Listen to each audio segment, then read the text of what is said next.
Buenas tardes, mi nombre es Ana Latuca y hoy vamos a ver lo que es capa de enlace.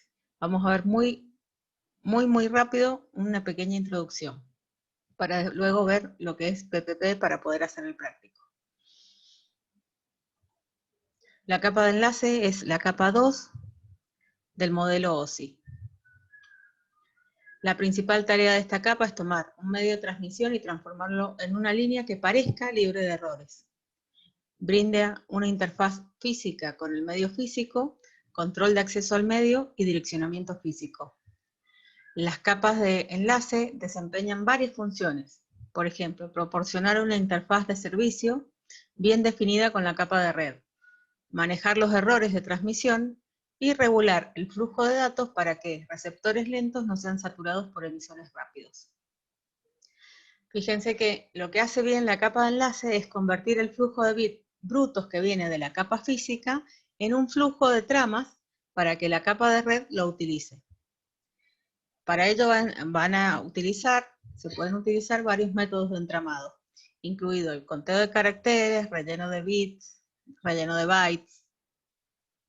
Y los protocolos de la capa de enlace pueden proporcionar control de errores y proporcionar control de flujo.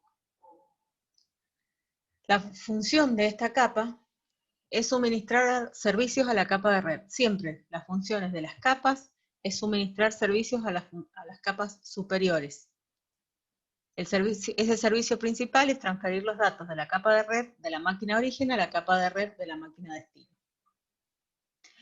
Es como si pasara esto, pero en realidad pasa el dibujo B.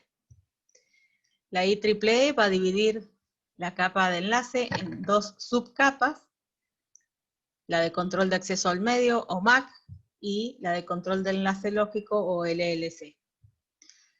La subcapa de control del enlace lógico participa en el proceso de encapsulamiento. Administra la comunicación entre dispositivos a través de un solo enlace de red y soporta servicios orientados a la conexión y a la no conexión. Y la subcapa de control de acceso al medio se utiliza para elegir cuál de los hosts que transmitirá datos binarios de un grupo de hosts que está intentando transmitir, al mismo tiempo cuál es el que va a transmitir. Los protocolos, tenemos varios protocolos, como Ethernet, PPP, que es el que vamos a ver hoy día, Frame Relay, otros protocolos que pertenecen a esta capa. También fíjense que dice fragmenta utilizando Ethernet, Ethernet 2, 802.5, y aparte aparecen otros protocolos que pueden operar en esta capa, como CSMA/CD, y acá a los PDU los vamos a llamar tramas. Y los dispositivos que están en esta capa son los switch y puentes, ¿sí? Recuerden que el switch, como vimos la clase pasada, según la dirección MAC que ustedes tenían, para ese puerto enviaba los datos viendo la dirección MAC que coincidía con la de ese puerto. PPP es un protocolo punto a punto y es normalmente utilizado para establecer conexión directa entre dos nodos de red. Eso es lo que vamos a hacer hoy día en el práctico, unir dos nodos de red. Puede proveer autenticación, conexión y encriptación de la transmisión. Acá tienen la norma en la cual se define, realiza detección de errores, soporta múltiples protocolos, permite negociación de direcciones IP en el momento y permite autenticación.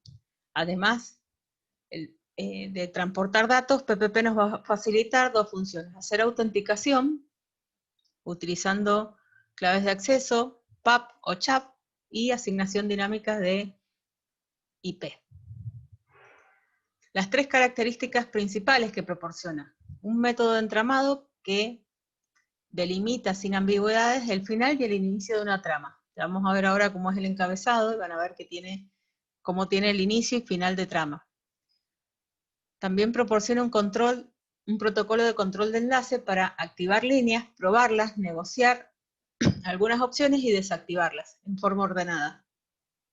Ese protocolo se llama LCP, que es el protocolo de control de enlace, y nos va a permitir autenticar, hacer la compresión y control de errores. Admite circuitos sincrónicos y asincrónicos. Después, también es un mecanismo para negociar opciones de la capa de red, con independencia del protocolo. Este protocolo que utiliza acá se llama NSP de protocolo de control de red. Entonces, acá tenemos lo que es un encabezado de PPP. PPP utiliza relleno de bytes en líneas de acceso telefónicos con módem. Y fíjense, vamos a comenzar con una bandera. Esa bandera nos va a indicar el inicio de una trama, que es un 0, 6, 1 y otro 0. Luego viene un byte más, que es la dirección, que son todos los bits en 1. Después viene un byte más, que es el byte de control, y fíjense que son 6 ceros y 2 unos. Después viene 1 o 2 bytes de protocolo, después viene la carga útil, luego va a venir 2 o 4 bytes de suma de verificación y nuevamente un byte de bandera para indicar el fin. Todas las tramas PPP comienzan con esa bandera estándar, que es el 0, 6, 1 y un 0. En el campo de dirección vamos a poner todos unos, que va a indicar que todas las estaciones deben aceptar la trama. Y se utiliza este valor para evitar tener que asignar direcciones en la capa de enlace. El campo de control, que son 6 ceros y 2 unos, indica que es una trama no numerada. El campo de protocolo nos va a indicar que contiene la carga útil. Y los protocolos que empiezan con el bit en 0 son protocolos de la capa de red.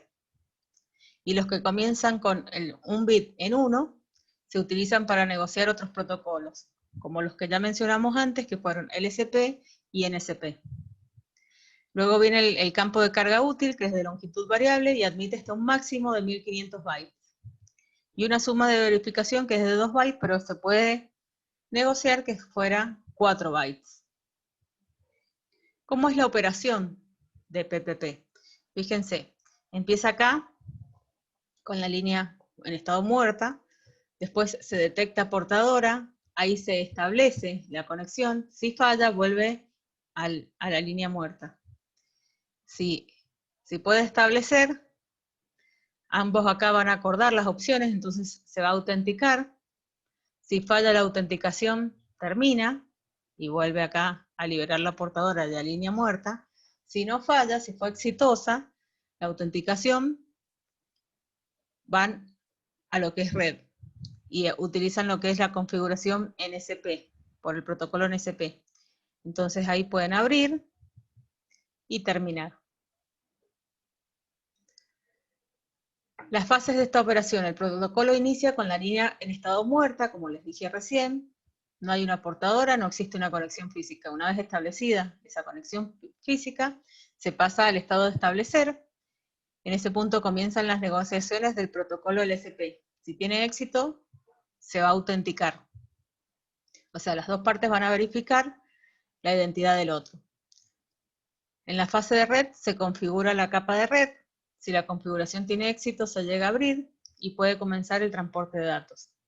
Al terminar el transporte, la línea pasa a estado terminar y ahí regresa a estado muerta tras liberarse la portadora.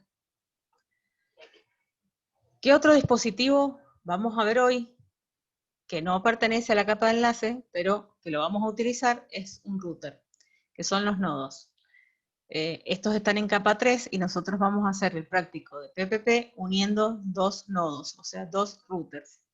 Entonces, el router está en capa 3 porque lo que hace un router es examinar el paquete entrante, los datos de la capa 3, y elegir cuál es la mejor ruta para esos datos a través de la red, y los conmuta hacia el puerto de salida adecuado. La primera función de un router es establecer o saber el destino de un paquete, si es dentro de su propia red o hacia una red remota. Y para eso utilizamos lo que es la máscara de subred, como vimos de la clase anterior. Un router es un equipo que está en la capa 3 del modelo OSI y va a tomar decisiones basándose en los grupos de direcciones de red. Los routers pueden estar conectados a 2 o más redes a la vez. Entonces, eso va a implicar que se realicen tareas que conciernen a 3 niveles inferiores del modelo de la capa OSI, ¿sí? Al físico, al de enlace de datos y al de red. Y los routers también pueden conectar distintas tecnologías, como por ejemplo Ethernet, Token Ring. Bueno, y hay dos tipos de router, los estáticos, que son los más económicos y están enfocados siempre al camino más corto de datos, sin considerar si ese camino tiene atascos o no, y los dinámicos, que son más sofisticados y van a considerar ciertos valores de la red para hacer el camino más rápido, aunque sea más largo. Bueno, ahora los espero para hacer la práctica. Muchas gracias.